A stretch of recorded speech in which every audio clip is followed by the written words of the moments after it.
All right, hello everybody. We are back after did it a little bit differently last week. I hope you were able to um, follow the link to River of Life Tabernacle where I taught last week, and probably information that you've heard before in the live stream, but maybe taking a little bit different angle. And that's what I'd like to do today is we're talking about walking on water. That's kind of been the little mini series at this point. And I do have a few more things I want to do with the walking on water, by the way, that just take us back to the Reed Sea. But today, I'd like to do a little bit of internal commentary in terms of walking on water and what the Israelites faced just afterward. Um, they have this great miracle of walking on water, and then they run straight into the bitter water. So that's what we're going to try to approach today.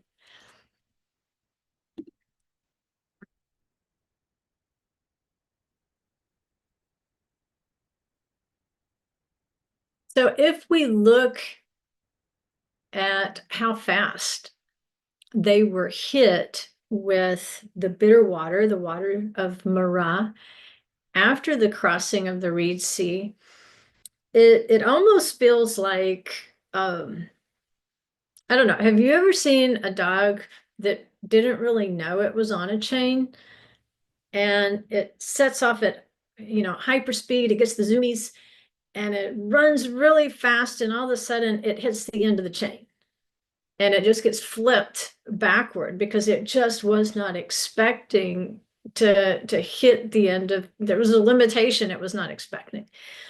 And you get that feeling as we think about the glory and the miracle of walking on the water, um, and all the details that we've looked at in this little mini series on the walking on water. And now they approach another body of water, and it's anything but miraculous to them. There is nothing less miraculous than the water they run into, which is called the waters of Marah, or the waters of bitterness, the waters of contention and strife. And, it's not that, there wasn't trouble back at the Reed Sea. They did have to wait all night for the east wind to do the work that it needed to do in order to create this tunnel through the waters for them to escape and to continue to enjoy their Passover salvation. And so that the Egyptians could be closed in, could actually be destroyed by the very path of rescue. And that's what you'll notice, is that in the end, often it's the very path of salvation for the righteous that ends up creating the demise of the wicked. It doesn't feel like it in the moment, it feels like you're on the run. But in the end, as we look back, they saw the Egyptians dead on the seashore, they could see that the very way of escape that the Holy One had made for them created the very prison, the very abyss, the very judgment, final judgment on the Egyptians. And so as they're approaching, like at this point, they're starting to get thirsty. They need some fresh drinking water. You can only carry so much water in a goat skin, right? And I can't even, I've seen people drink out of goat skins before, at least on video, not in person. But knowing how goats smell when they're alive, I can only imagine what it would be like to drink out of a goat skin. If you've had that privilege, then Baruch Hashem, I'm glad it's yours. But at this point, they're getting thirsty, and they approach the bitter water, and they can't drink it. It tastes nasty to them, and so they went from such a great height of salvation and redemption, and now they fall to another low. Now they start complaining because the water's bitter. They start basically having an argument with the Holy One. Like, how dare you, save us and then make us drink bitter water. Um, a lot of times there's a sense of entitlement that we develop even when he lifts us up from the lowest low. Somehow in our little human brains, to us, we were entitled to more. And so you brought us out through 10 plagues. You brought us through these miracles at the Reed Sea, and don't we deserve better than this? Don't we deserve better water than what you're facing us with here? And so that's what I'd like to use as a little internal commentary before we run out of the days of the counting of the Omer to Shavuot. We'll be concluding at Shavuot fairly soon. And so I thought we'll just take a little, what would we call this? A carrot? Is that what they call it? The little insertion mark? This is kind of a little insertion mark in our walking on water. And what I'd like to do is just bring out some things that I brought out in the newsletter, of course. And maybe that will encourage us because we're so close to completing the count. I can't imagine having walked this far from Passover towards Shavuot and kind of stopping short of the fullness of what can fall on Shavuot. And so in the newsletter, that's what it became. It became more of an internal commentary along our theme of the walking on water. And so what I called it was, is it something in the water? Which clearly there was something in the water that made it distasteful to the Israelites. But there's more than bitterness in the water. Sometimes, what you taste has more to do with what's going on in your head than the actual taste. With children, they'll turn their noses up at a lot of things, but then they'll eat a lot of things like I would never put in my mouth as an adult. Dirt is one thing. Our tastes do change. So a lot of times it's the way our brains are framing in the way that something tastes. And something that might be just stomach churning to us might be like nectar to somebody maybe in the Middle East. It's what you're used to and what you expect to taste. And so that's what is it. Something in the water is what we're tasting in the water. Do we have something to do with what we're tasting in the water? Is the fault in the water or is the fault in our taste buds? And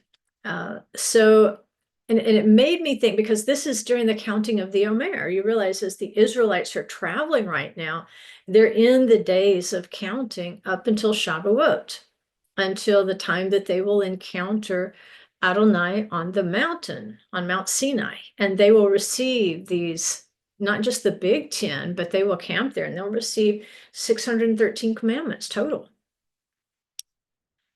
That's going to be a big day. But in between their flight from Egypt and being betrothed at Mount Sinai, there's going to be a test or two in there. And that's the thing we have to realize, is that in these days of the counting of the Omer, that there will be tests. That's just part of the season. And it made me think of when I worked at the prison, at the federal prison before I retired back in 2015. You could work with some really colorful characters, on both sides of the fence, as it turns out. But, no matter what, so many times per day, we would have count time. Now, there were certain count times, like nighttime counts, when prisoners were asleep, that they could be counted in their beds. You just have to be really sure that there's a living, breathing person in the bed when you count them. But other counts are called a standing count. And so if you were working a housing unit, you would, at the count time, when you were ready to start locking down for count time, you would have to yell really loud, count time, and you'd have to say it several times to make sure everybody heard it, because with all that concrete, it would just echo down the range. And a lot of times the inmates would help you out. I didn't have a very loud voice, and so I usually had some loudmouth inmates that would help, project for me when I would say it was count time. Um, but at count time, often you're working with another officer because you have to back up one another's count. You're not going to rely on one person to say there's this many, like there's 128 here. Well, when you turn that count in, nobody's going to trust that count of 128 unless there was somebody who came behind you and also counted 128. It's really weird how we can see things differently. And if you got done counting and you ended up and you compared numbers and you had different numbers, it's, uh-oh, now we've got to go back. We got to count the whole thing over again. And we'll keep counting until number one, we either come up with the same count or we got to get somebody else in here to figure out what's going on. That was never good news. Never good news. And so you could work with some real characters sometimes at count time. And we had this one particular officer that we worked with, and he had this really interesting voice. And when he would say, count time, on your feet, he really did sound like a drill sergeant at a boot camp. I mean, that voice really could penetrate cinder block walls because that's what we had. And everybody needed to hear it was count time because inmates had things they needed to be doing at count time, and we had things we needed to be doing at count time. And so he just had one of those interesting voices. And I think in the newsletter, I described it as 50% drill sergeant, 35% smoker's throat, and 50% helium. That's the best I can put it together. And I think probably anybody that worked with that officer, if they heard that description, they would probably know exactly who it was. But I'm not going to name any names. But if that's ringing a bell to anybody who ever worked at that particular prison, you know who I'm talking about. And so when they heard that, the inmates had to go to their cells and they had to stand up for that standing count. And when they stood, it was a lot easier to count. It would go a lot faster because, in the middle of the night, you got a flashlight, you're trying to figure out, is that really a person right there or not? But if it's a standing count, it goes really fast because they're standing up in their cells. And it's easy. 1, 2, 1, 2, 3. Even I can get numbers right if it just involves the number of fingers on one hand. And so it was the addition later that was a problem. But they had to stand up for the count. And by standing, you were making sure that this particular inmate, he's still alive and well. He's okay. That's part of the count. There's not just somebody standing there, like he's standing there under his own power. He's okay. And number two, you want to make sure that he's not just a lump under a blanket, that he's put into the pillows to make it look like somebody's there, but he's really not there. He's really out on the rec yard trying to jump over the fence. So if he's standing up there looking at you, then it's a real person there, and we're not about to reenact Shawshank Redemption, which none of us want. But with this particular officer, like, I enjoyed working with him because they could never say they didn't hear count time. You just couldn't not hear that voice. And yeah, and he said other colorful things that I won't repeat.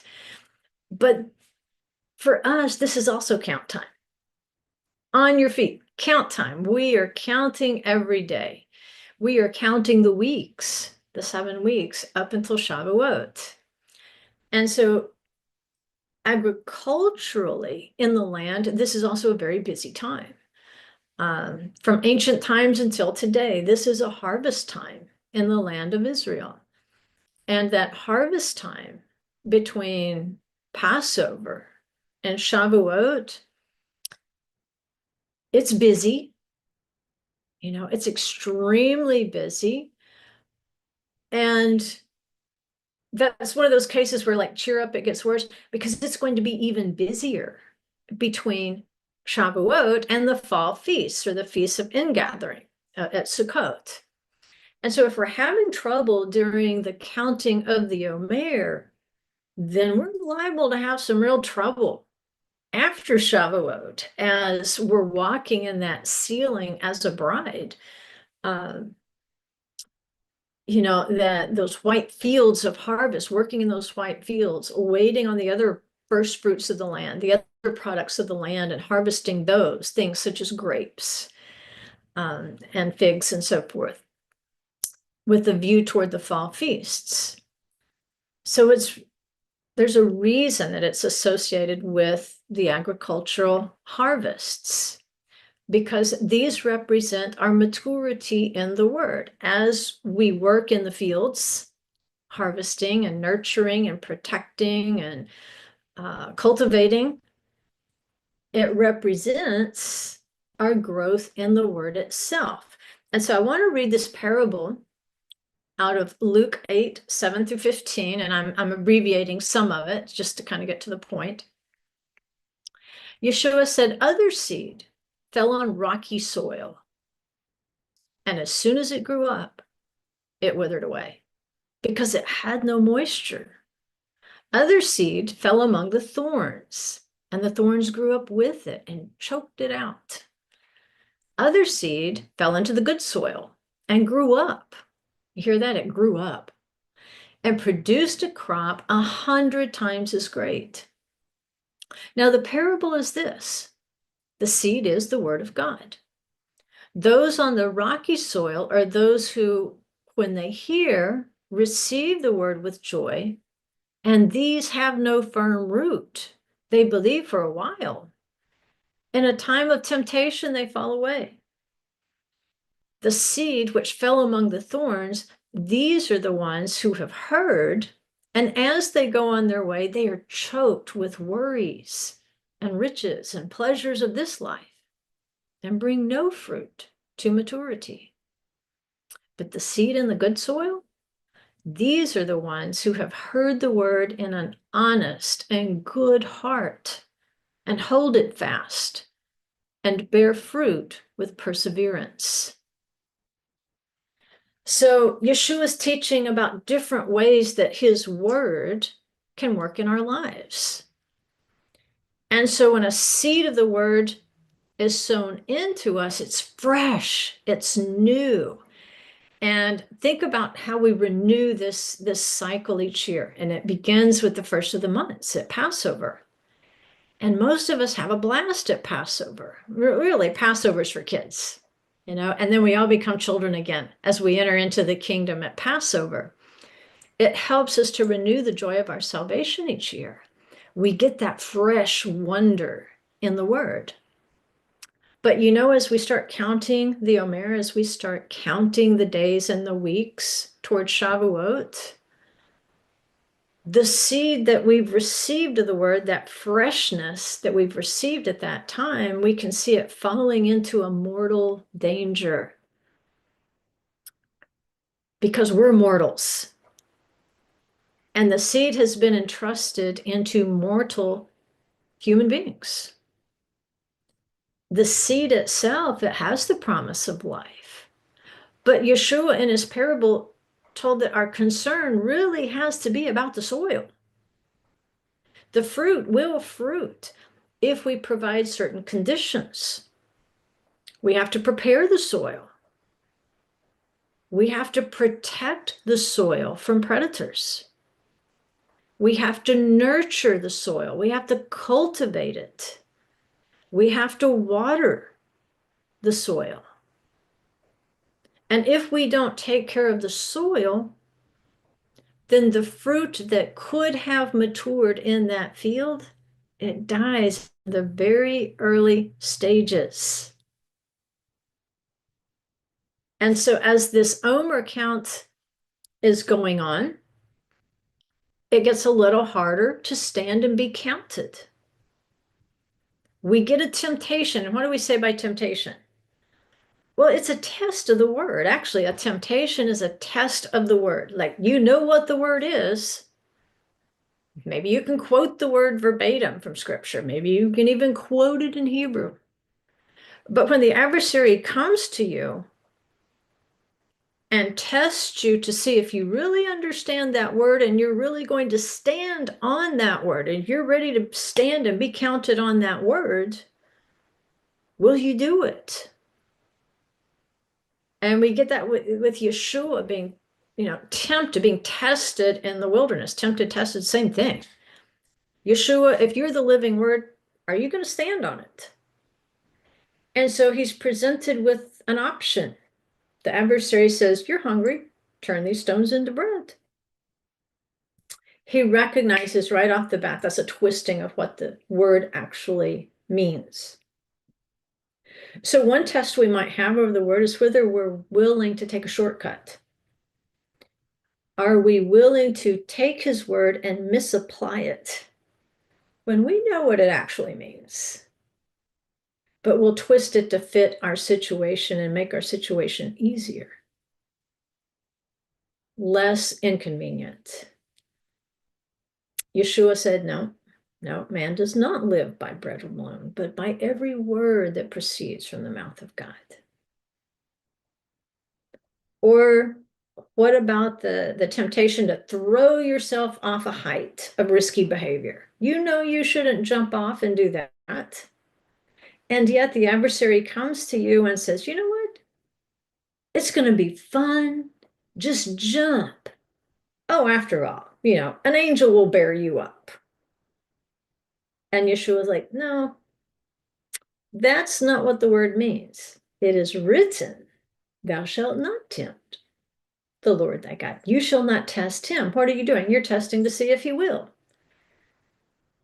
When I do something silly, stupid, risky on purpose, knowing full well I shouldn't, I'll do it anyway and just think, an angel will bail me out.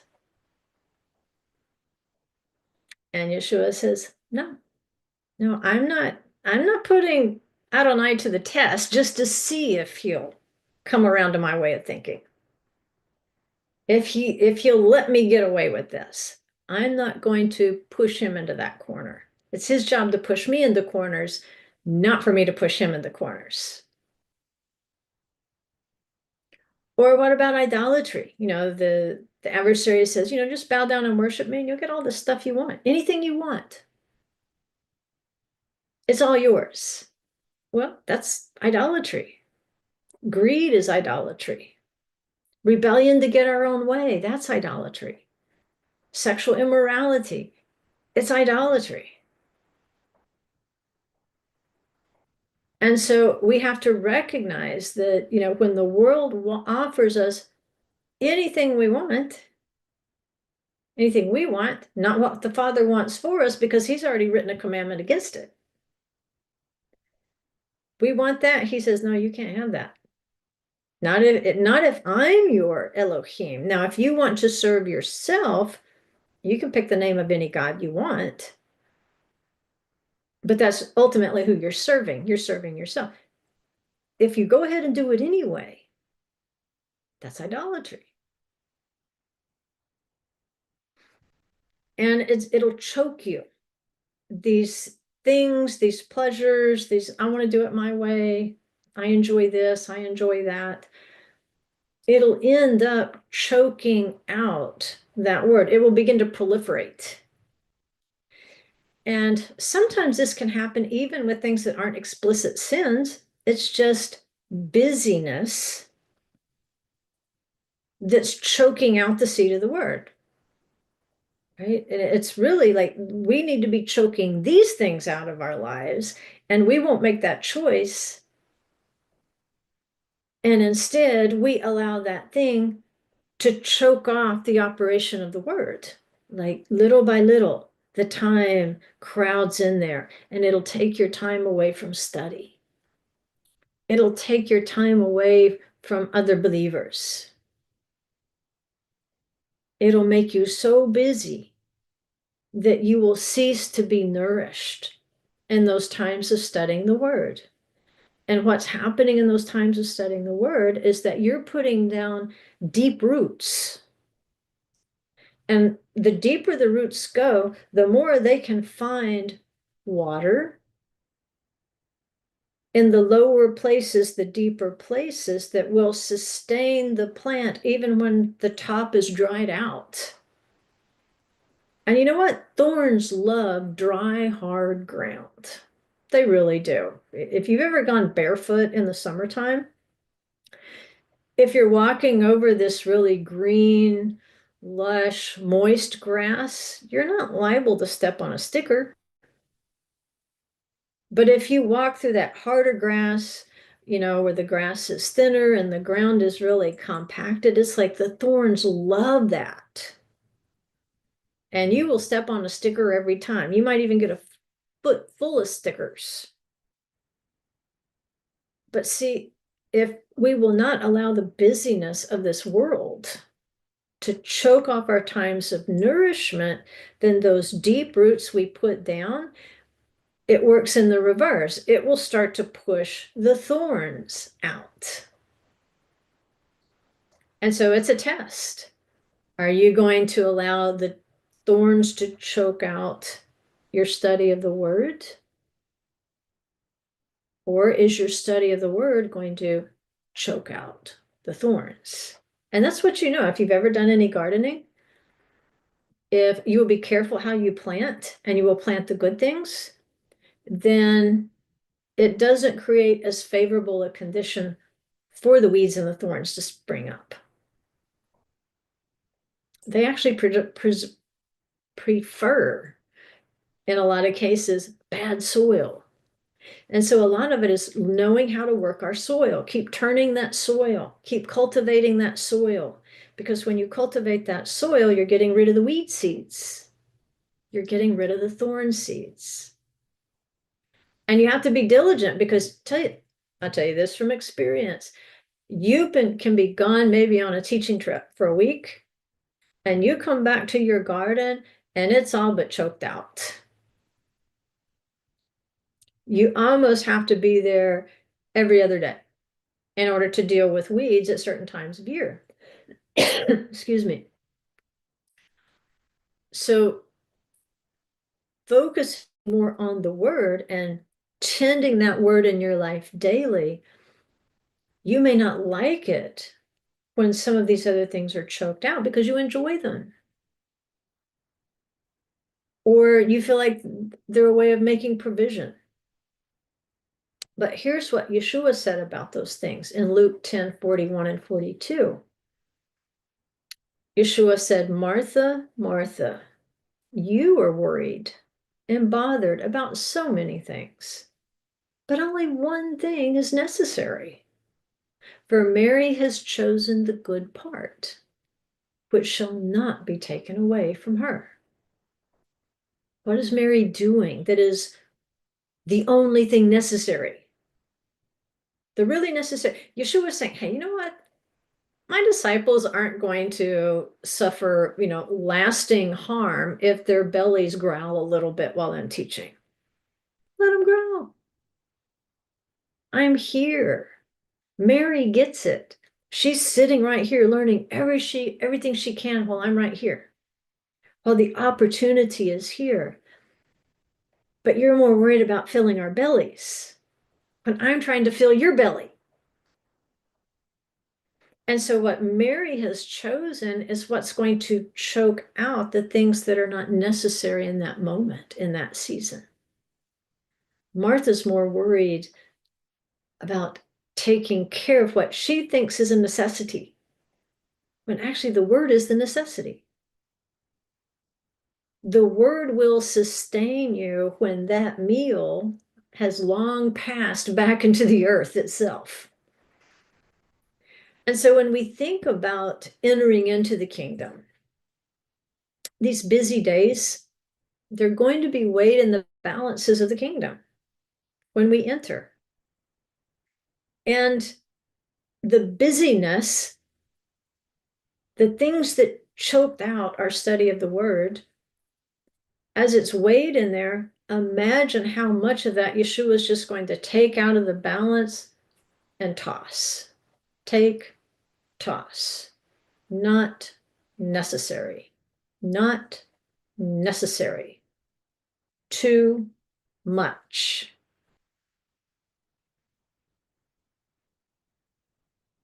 Because you know what? The more of our stuff, more of our choky stuff that he takes out of the balance, the more weighty his word becomes. Can you imagine that in the balances? Like it's going to be way up here. Like his word was really light, like it wasn't worth much. Like it hardly weighed anything because we've got all this stuff down here that we thought was important. He says, nope, this comes down. Nope, this comes down. Nope. And as we find out, you know what? We let the worries of the world choke out the word itself. We let the word grow light in our lives because we thought our stuff was heavier. And I can't even imagine, what is going to be taken away from us because we can't take that into the kingdom. It might have been fun while we did it. We might have thought we couldn't do without it when we did it. And yet we didn't weigh that thing against where we should be in communion with Yeshua, in communion with him. He is this seed of the word. And so those things and that balance are not going to be taken away. You get to keep that. The time you've immersed yourself in his word in order to know your Messiah better, the things you've done concerned with the word that you've invested into the kingdom, that remains. That can go into the kingdom because it's going to continue to bear eternal fruit. And you know what? The best kind of fruit to take into the kingdom is the fruit you've managed to harvest from the bitter waters of a test. If you have grown that fruit in spite of a test, that's the best kind of stuff to take into the kingdom.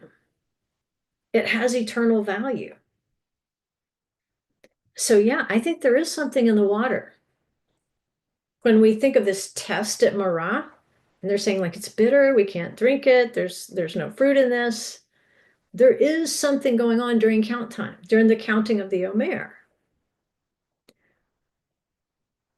I know it must have felt miraculous as they're going through the Reed Sea. They're walking through the water, they're walking under the water, they're walking on the water, they're walking between the water of the Reed Sea. And it must have felt miraculous and spectacular, especially imagine the roaring of the wind and the movement of the sea blowing all night. In the dark, it must have accentuated what their ears could hear and how dramatic it sounded. And then the sun is up and like, oh my goodness, look what has been miraculously done here to make our way of escape. It's during the Omer count. And he's like, okay, go, walk. And that test might have been fairly easy. That test might have felt spectacular. It might have felt miraculous. But now they're looking at this bitter water in the desert, and it's not feeling very miraculous. It's not feeling very spectacular. What's going on? Well, Egypt. Egypt is what's going on. We tend to want to bring Egypt with us, even after we're delivered, even after we know there have been miracles in our lives. Individual miracles and miracles that have been done with the group, with the congregation. And when we hit a snag here, when we hit a test, when we hit this bitter water, it brings back this taste of mistrust. We know the Egyptian masters And overseers, they did not treat their servants and their slaves well. They coerced them, they abused them. Life could only get worse, not better, if you were a slave, if you were a low-wage servant. In the newsletter, I put a little blurb in there I'd found in an archaeology paper about how they're finding all these potsherds in Egypt around the pyramids and the old building projects that were apparently written by the workers, and they're complaints. They're complaints about the working conditions, but most of all, they're complaints about the wages. Like, you were supposed to pay me this, and you didn't pay as much as you said you would pay, or you were slow to pay my wages. Because a lot of times back then, like, they would pay with beer, they might pay with grain or salt or something like a good of value. And so clearly the pharaohs were not the best of wage payers. Clearly they weren't good to their servants and slaves. And so everything in their background is telling them that people in authority aren't going to be good to me. They're not trustworthy. Everything in their background says somebody in authority is like an abusive father. They're like Pharaoh. They demand we do everything. And yet when we're owed something, they don't deliver, or they're slow to deliver, or they don't deliver enough. And that's what can happen to us. We forget that the one we're following is not Pharaoh. He's not a human being. He's Elohim. He's Adonai Almighty. And so this is kind of our childhood walk. When we go from Passover to Shavuot, remember, Passover's for children. But we come to Shavuot, and we're going to be betrothed as a bride there.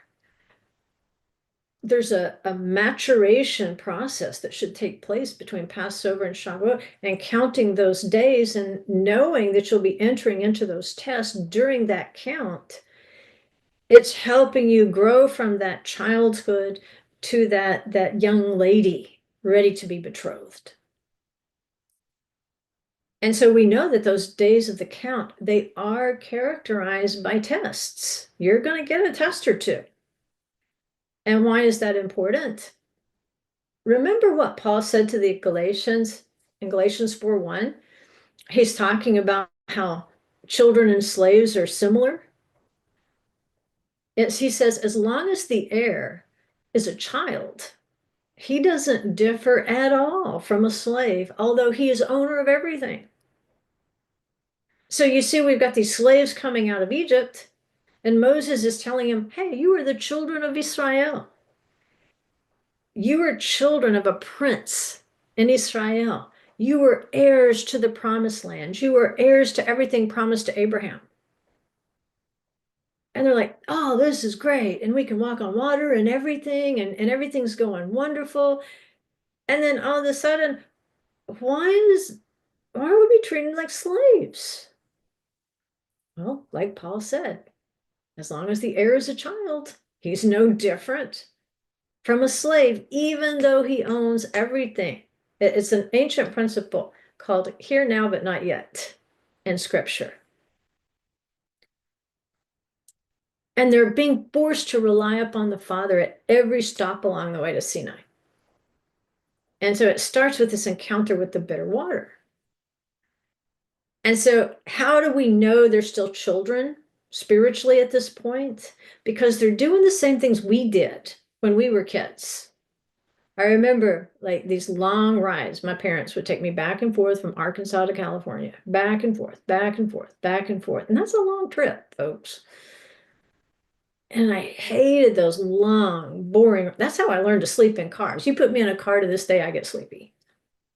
It's boring. It's a long ride. We didn't have devices back then. We couldn't watch movies, right? We didn't like doing chores when we were kids. We didn't like making our beds. We didn't like having to spend time with the family when we could have been out playing with our friends. We had the things we would rather do. We had some chokers. Didn't we? Remember that it's going to choke out the word. If you keep doing what you want, you're going to choke out the word. But as children, we have to be introduced to the fundamentals of the Torah. Just like as children, we had to be introduced to the fundamentals of being part of a family. Sometimes you are going to be in a long, boring ride. Every morning, you're going to have to make your bed. You're going to have to take the trash out when it's full. You're going to have to go to the family reunion, whether you want to or not, even though Star Wars is premiering. Yes, Star Wars 1. But you have to be introduced to the fundamentals, because at Shavuot, you are going to receive a lot more at your betrothal. You're going to become a disciple, not a child. You're going to become one being taught. And you are going to become a practicer. As you learn, you will become a practicer of the even more exacting holy commandments that are required of a kingdom of royal priests. Not just the kid commandments, not just the basics that every kid knows. Now at Shavuot, he's going to start tutoring you in how to become a kingdom of royal priests, even though, like Paul said, you don't feel any different from a slave at this point. When you're, he's treating you like a child because you are a child. But at Sinai, there is a transition. We had to learn the fundamentals, and now we come to Sinai. I said, okay, here's the more exacting points of faith, and you're going to have to practice these. And if you'll remember, we have laha'amin, which is to trust or to have faith, which is where we get the word amen. But there's a reflexive form of it, lehit amen. And it means it's something you work on with yourself. It means that you practice, you drill, you train. And so, like, having faith, do you believe it? Well, there's all shades of belief. I kind of believe it. I somewhat believe it. I pretty much believe it, or I totally believe it. Remember, you have little faith. There's shades of faith. But lehit amen is much more practical, because it says, okay, here's the commandment. If you believe that Elohim is Elohim, if you believe that he is your master, your father, if you believe that Yeshua is the Word made flesh, if you believe that he was resurrected from the dead, if you believe that the Father has placed all things into his hand, then it's not a matter of how much you believe it in your head. Who cares? Devils believe and tremble. Doesn't mean they change what they're doing.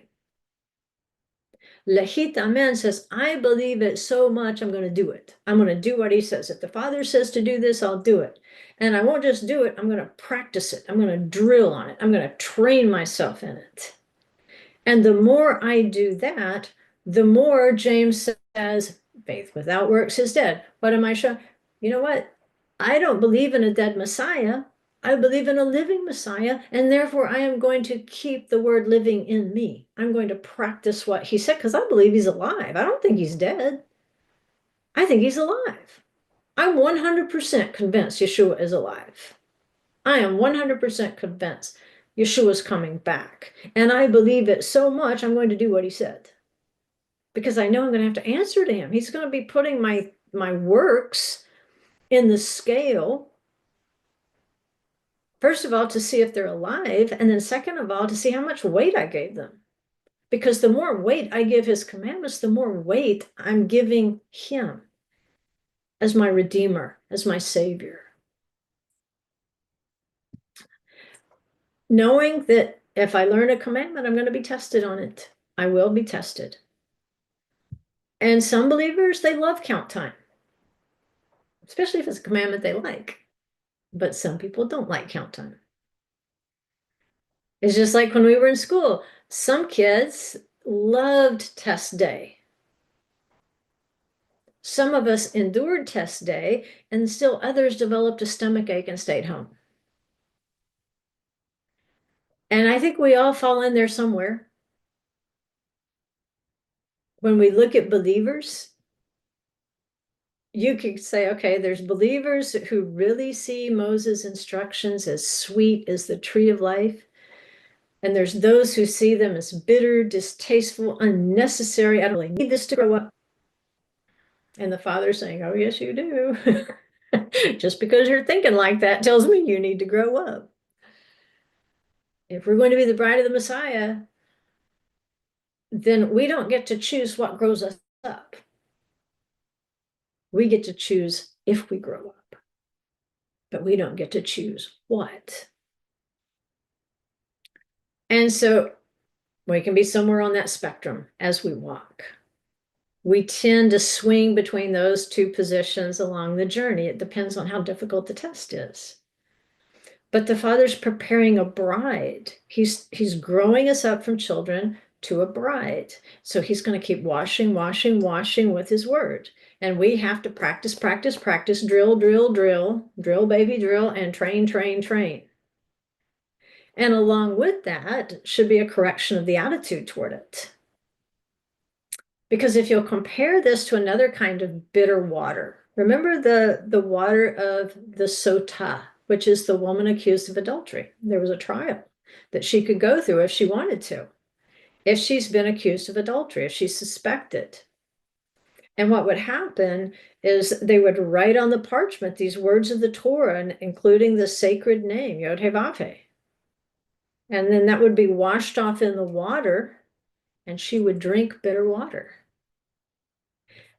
And it's just like the woman in Revelation. She's being tested. Both women go to the wilderness. There's going to be two different outcomes after the test. John is even told to drink this bitter water to show this what this process is doing.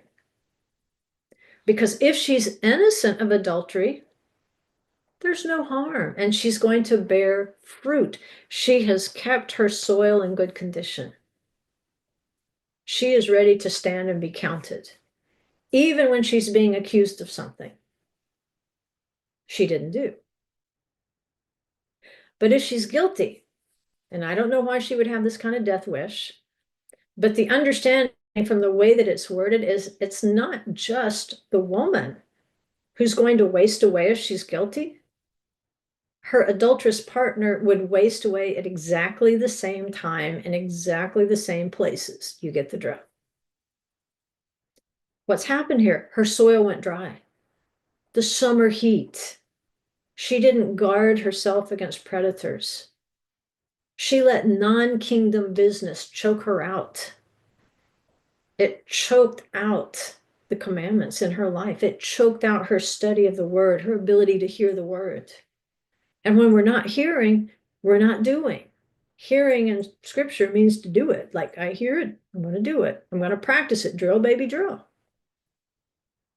She's not hearing the seed of the word. She's not had enough practice in righteousness to balance all the worries of life that are going to come. Because it's the worries of this life that make us vulnerable, that make us emotional and hurt and offended.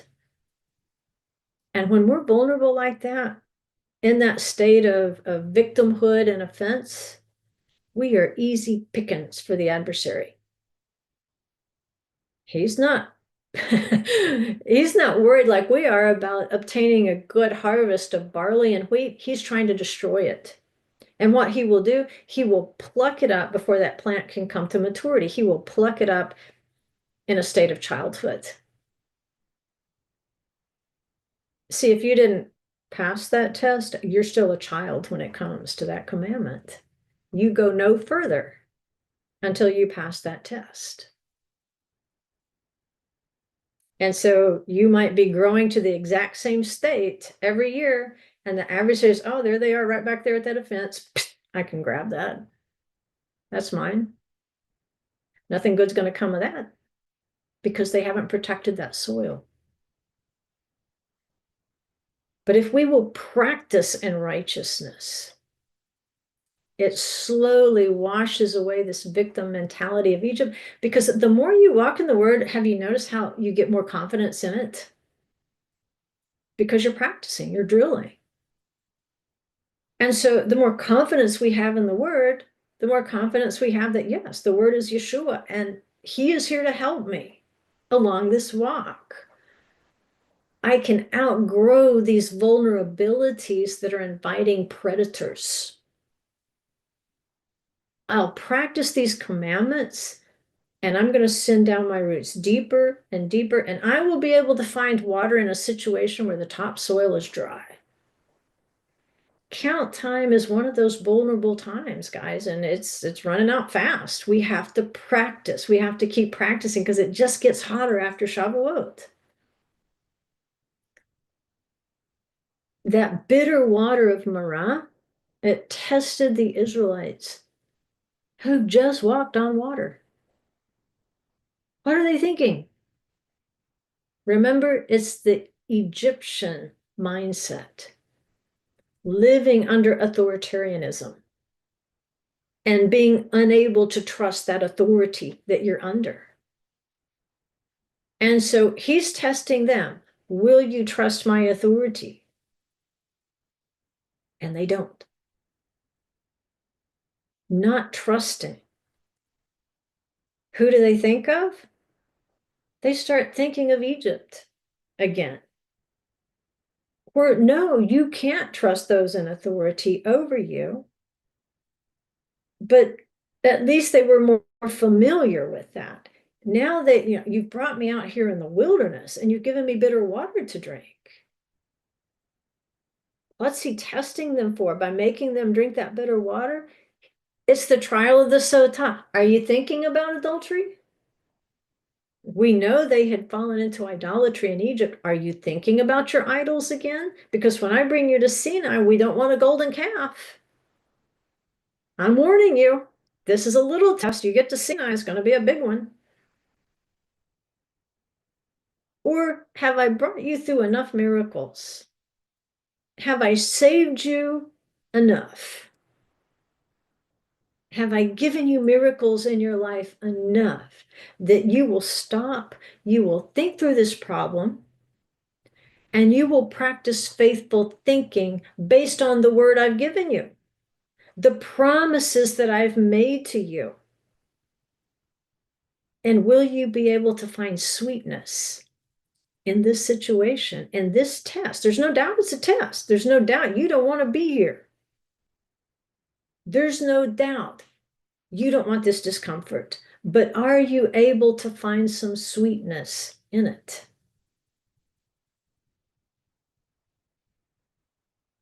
Can you actually bear good fruit because of the bitterness?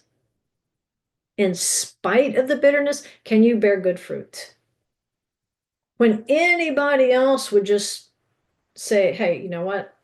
That plant's fake, let's shut that up. You can't do this. What if you kept growing in spite of the test? What if you said, yeah, this is bitter? And Moses showed them how to do it. It says that he found a stick, an eitz, and he threw it into the water. In Hebrew, eitz is stick or a tree. He threw a tree into the water. What kind of tree? This tree made the water sweet. The tree of life will sweeten the waters. And sometimes in scripture, trees are metaphors of human beings. Remember the blind man say, I see men like trees walking. Remember the conversation between the trees and the prophets? What's going on? Sometimes these trees are representing types of people. You will be like the cedars of Lebanon, planted in the house of Adonai. You will be like a tree planted by rivers of living water. Why? Because the tree of life sweetens the situation. And that's the thing about water, it reflects. Sometimes we look into the water and it looks pretty bitter. It's not good on our tongue. It doesn't taste good. I hate this situation. I despise this situation. I don't want to be in this situation. How did I get into this situation? Well, the Father led me here, and now what has He done? He's given me this bitterness. And you know what we're seeing? Our childish selves in the water, our immature selves in the water, our mistrustful selves in the water. We're seeing people who would still rather serve Pharaoh, an abusive father, than to serve the Father in heaven who loves us, even though He will test us. And so when we see ourselves in the water, when we see our bitter selves as the reflection, that's when you just need to throw yourself into it and you go all the way under. Think of what it was like walking through the Reed Sea. Think of your salvation. Think of how many miracles He's done for you in the past, where He made a way and there was no logical way for you to get through that. Remind yourself of that and go all the way under. If that reflection doesn't look so good, jump in. Get all the way under. Jump all the way in that bitter water, and you're going to sweeten it because you were the tree that you were casting into the water. Your faithfulness, your trust in Yeshua will sweeten that situation. You start quoting the word, it is written, it is written, it is written, and this bitter situation tastes sweet. And you pop back up. And you know how those water circles go around when something flips up out of the water? That's what you're going to see. You're going to see, remember, the rivers of Eden were concentric rivers of water. And you bob your head up and you can see those rings of water going out from you, and they will remind you that you are a maturing plant. And your faithfulness in this situation is going to have an impact on the people around you. And that impact will just keep going through eternity. It will weigh in the balances as you cross into the kingdom, and Yeshua will say, don't forget to take this with you. It'll be forever valuable to you because it will be forever valuable to the people you're influencing by saying this water is sweet, not bitter. He says, I still don't see anything. You know what? Just keep dunking yourself. Just keep going under. And after a while, you'll get tired of it. Just waterboard yourself. And eventually, you're going to see fruit. If it tastes bad, you just keep drinking till it's sweet. And if we will just refresh ourselves during these bitter tests with the washing of water by the word, then we're letting Yeshua work in our bitter memories. We're letting Yeshua work among the dashed hopes of Egypt. And we're still planting His word, so we're actually seeding a new crop of fresh fruit. It may be bitter now, but you know what? No matter what, I'm still putting His seed in there. If there's anything the adversary plucked up out of me, I'm just going to keep putting more seed in there. I'm going to choke him out. I'm going to remove the things out of my life that are choking out my time to sow that seed in my life and then to bear fruit for others. And that's going to be a huge step, guys, in leaving the past, leaving Egypt behind and pressing forward to Shavuot, because the requirements get bigger as we go on. Like, cheer up, it gets worse. And the pomegranate, the fruit of the pomegranate, remember, it represents the Torah because of its approximate 613 seeds, the pips. And so those pips of the pomegranate represent 613 commandments. And if we will just jump into that water, there is a fruit tree in that water. It's just waiting for us to jump into the water. It's waiting for us to stand and be counted. It's waiting for us to say, you know what? I trust Yeshua more than a little bit. I don't even want to be graded on the scale. I trust him a little, I trust him somewhat. I usually trust him. I trust him in most situations. I mostly believe this. No, forget that. Forget what you think in your head about trusting Yeshua. Do Yeshua. Do the seed. Plant the seed, study the seed, practice the seed, drill the seed. Just keep doing it. And you know what? If you will take that childlike faith into a bitter test and say, I don't really understand why I'm going through this, but here's what I do know to do. I know to do these commandments, and I know that Yeshua will perfect my childlike faith. He said, this is how I have to get in the kingdom. I have to trust him like a child, not complain like a child, trust like a child, because a child will do it.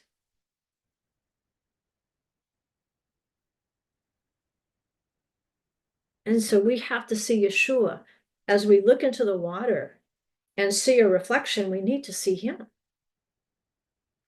We need to see the living word. We need to see the tree of life. As we're looking into the waters of a bitter situation, we need to see the tree of life. And we need to understand how we approach it can transform that bitter test into a sweet one. It's just a matter of how far you're willing to go to change your attitude about those tests. It's a matter of how far you're willing to go to conform yourself to Yeshua's attitude in a test. What was his attitude in a test?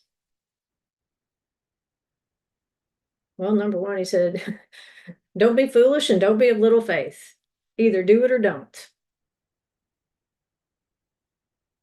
If you've prayed like he did, Father, let this cup pass from me, the answer is no. Okay, let's jump in with both feet. Let's get it done. Just like he told Judas, you're going to betray me, go do what you got to do. Get it over with. Because see, the water is not different. It's not a different word. It's how we view the changes we need to make, the changes that need to take place in us that can transform this hard word, this bitter word, into sweet one. So we have to wait upon the Father's will and practice his word. And if we will do it, do what we know to do while we stand and be counted, he's going to sweeten the water. And in his time, our reflection will improve because it will look more like Messiah the next time. If we'll let him, he will teach us the good part, which shall not be taken away. It's our reflection in the water that's going to be transformed by that washing, sweet water of the word. You do not have to appear at Mount Sinai thirsty. You don't have to appear at Mount Sinai in a state of dirtiness of sin. If you will walk in the commandments you know and understand. There's bunches you don't know. There's bunches we all don't know about the commandments. He's not grading you on what you don't know. He wants to know if you trust him enough and you believe he is alive.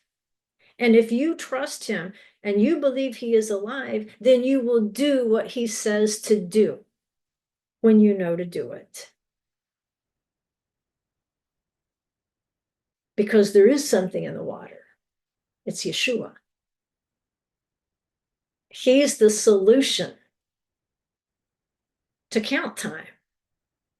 It's Yeshua who's saying, on your feet. Count time, ladies and gentlemen, on your feet. I want you on your feet at Shavuot. I want you walking in my word. And if you approach a bitter test, if you approach a body of water that you're saying, there's no way I would want to walk through that, he says, do you trust me? Then take my hand and jump in. And we're just going to keep washing in this word till you do trust me.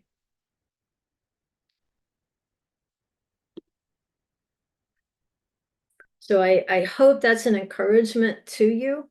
Like I say, it's more of an internal commentary on walking on water, because I didn't want the Omer count to run out before we truly understood what's happening during this time, that we're being tested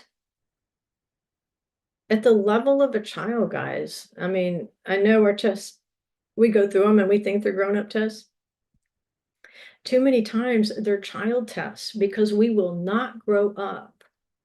He tested us on that last year. He tested us the year before.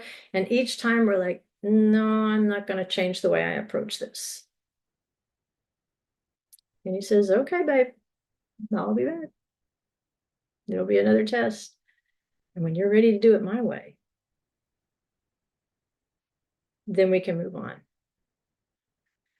And so many times we think we know all things. We think we know all the mysteries of 613 commandments. And he's saying, you've not even mastered the ones before you reach 613.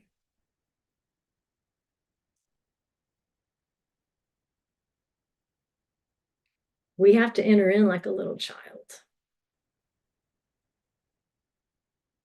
I think I heard Batya Wooten teach years ago.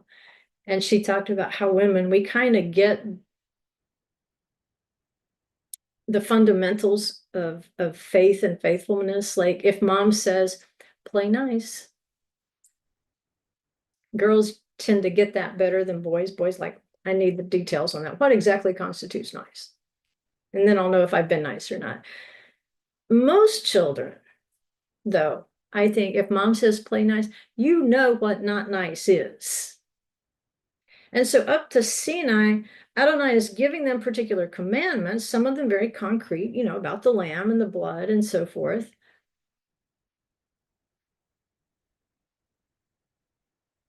But between there and Shavuot, it's kind of like, hey, trust me. It's kind of like the play nice.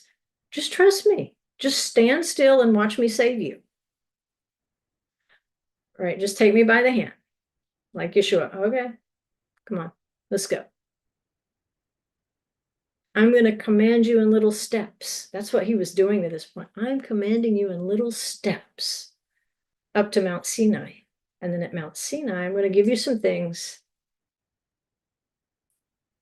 And I'm going to ask you to start walking in maturity.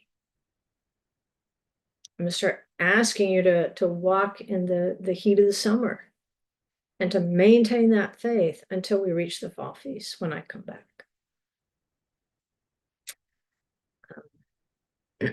So like I said, I hope this was an encouragement to you. We're almost there. We're almost there. And we're not saying, phew, the testing's over. We're saying, phew, here comes more testing. But it's a matter of assembling. Remember, Shavuot is you have the assembly of the congregation. And so if there's anything that the adversary is going to work on anywhere in the wilderness walk, but particularly as we approach Shavuot, he's going to try to scatter the congregation. This is what happened to the disciples when they thought Yeshua was dead and not resurrected. Why were these disciples on the road to Emmaus? And then you've got some over here hiding in Jerusalem. And what's happened? Like Yeshua said, if you strike the shepherd, the sheep will scatter. We have to be very conscious of these techniques of the adversary, especially during the counting of the Omer, when the congregation was beginning to complain about the bitter water.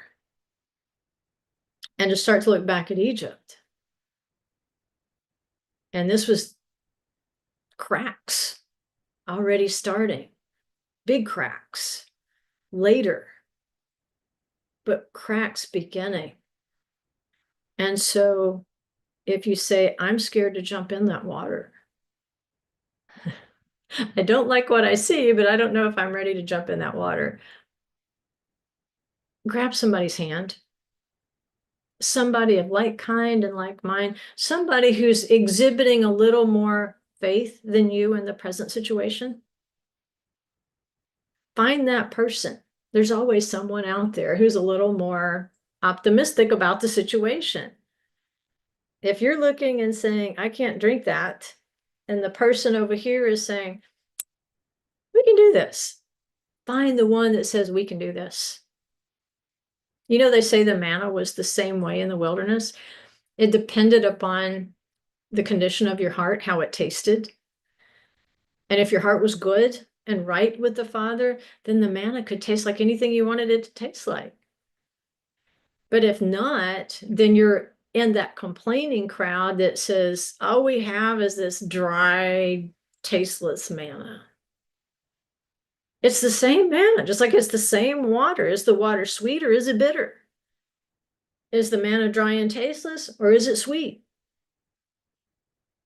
It depends on you. It doesn't depend on anyone else. You're not a victim. I'm not a victim.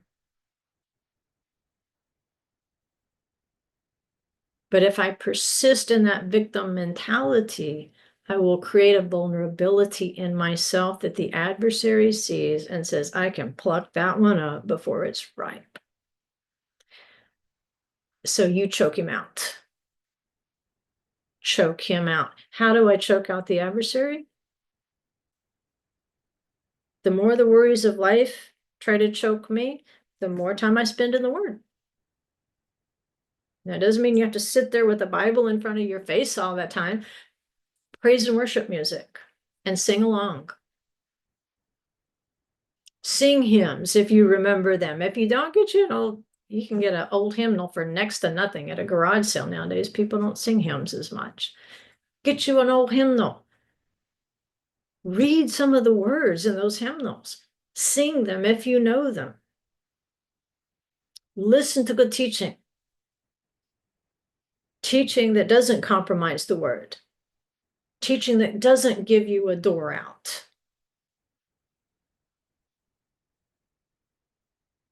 Find those places to plant more seeds.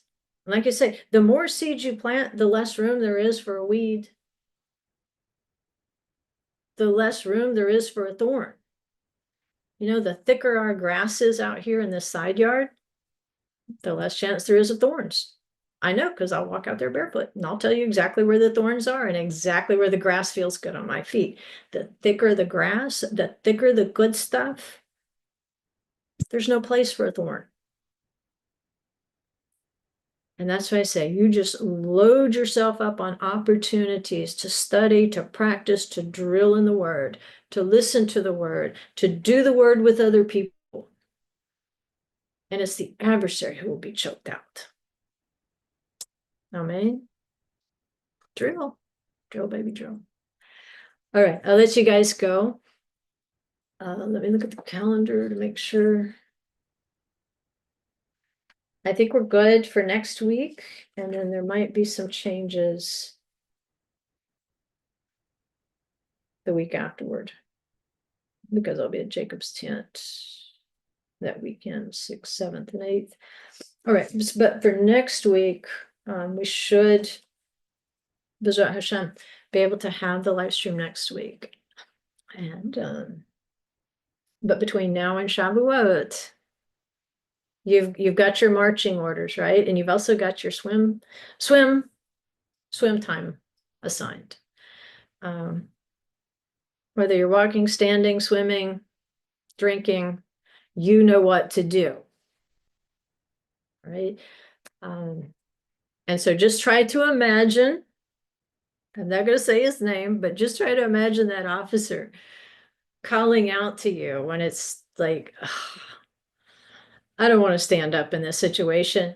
Just imagine this drill sergeant calling out to you, count time, on your feet. And just imagine that's Yeshua. But he's not a smoker and he doesn't have a helium voice. I'm sure his voice is very nice. Um, so love you guys. And thank you for spending a little bit of time with me on Shabbat and B'ezrat Hashem. We'll be back next week.